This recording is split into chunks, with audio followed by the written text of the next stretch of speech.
ये जो 90% लोग होते हैं, 90% में से जो 40-50% लोग होते हैं जो सिर्फ एज ए टूल यूज करते हैं कि क्या लिथुआनिया और जर्मनी को अगर मैंने टारगेट करना है अपनी फील्ड से रिलेटेड, क्या मुझे जॉब जर्मनी, मैं इलेक्ट्रिकल इंजीनियरिंग मैंने किया हुआ है, तो क्या मुझे इंजीनियरिंग की फील्ड की जॉब ज़्यादातर जर्मनी में प्रोवाइड हो सकती हैं कंपेयर टू लिथुआनिया के, या जी और बिल्कुल, मतलब जर्मनी में पॉसिबिलिटीज ज्यादा है।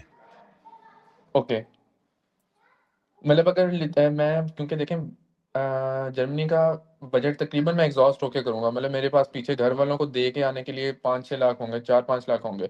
लिथुआनिया के लिए अगर मैं जाता हूँ तो हाँ इनिशियली मेरे पास कुछ पैसे होंगे कि मैं अच्छे घर भी दे के आ सकूँ। तो उस लिहाज से मैं पूछना चाह रहा था कि अगर तो वाकई ही जर्मनी एक अच्छी अपॉर्चुनिटी बन सकती है तो मैं लिथुआनिया को इग्नोर करके कुछ भी करूँ, बस जर्मनी ही पहुंचूँ और वहाँ आके मास्टर्स करूँ कंपेयर जी टू। जी जी।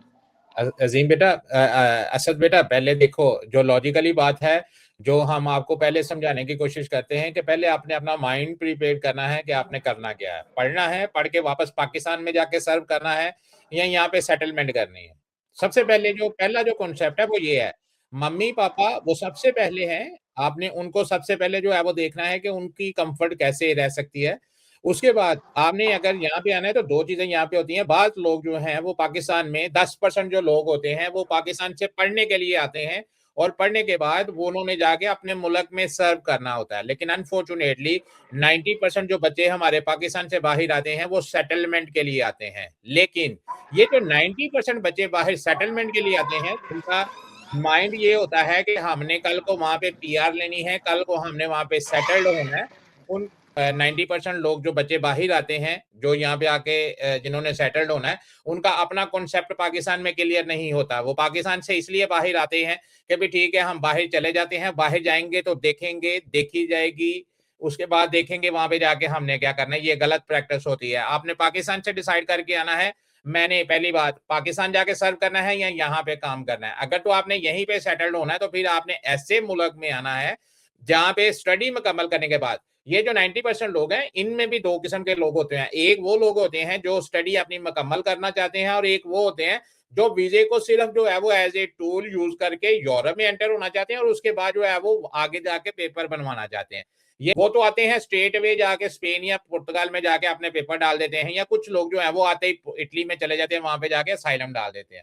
लेकिन जो 45% जो बच्चे पढ़ने के लिए यहाँ पे आते हैं और पढ़ने के बाद जो है वो उन्होंने अपनी फील्ड में काम ढूंढना होता है, वो भी जो है वो रॉन्ग डिसीजन की वजह से, उनको सही डायरेक्शन नहीं होती, वो रॉन्ग डायरेक्शन की वजह से गलत मुल्क में लैंड कर जाते हैं, ऐसे मुल्क में जिस मुल्क में उस फील्ड का काम नहीं होता।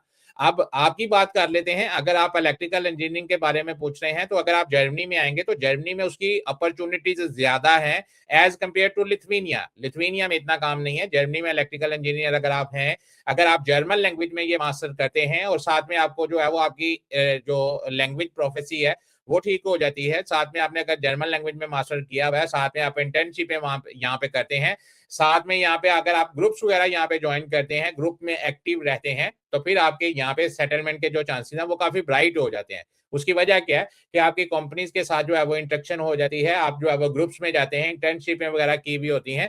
तो जो कंपनीज वाले होते हैं वो ऐसे बच्चे को जो है वो प्रेफर करते हैं, जो बच्चा जो है वो एक्टिव होता है, जिसके पास एक्सपीरियंस होता है।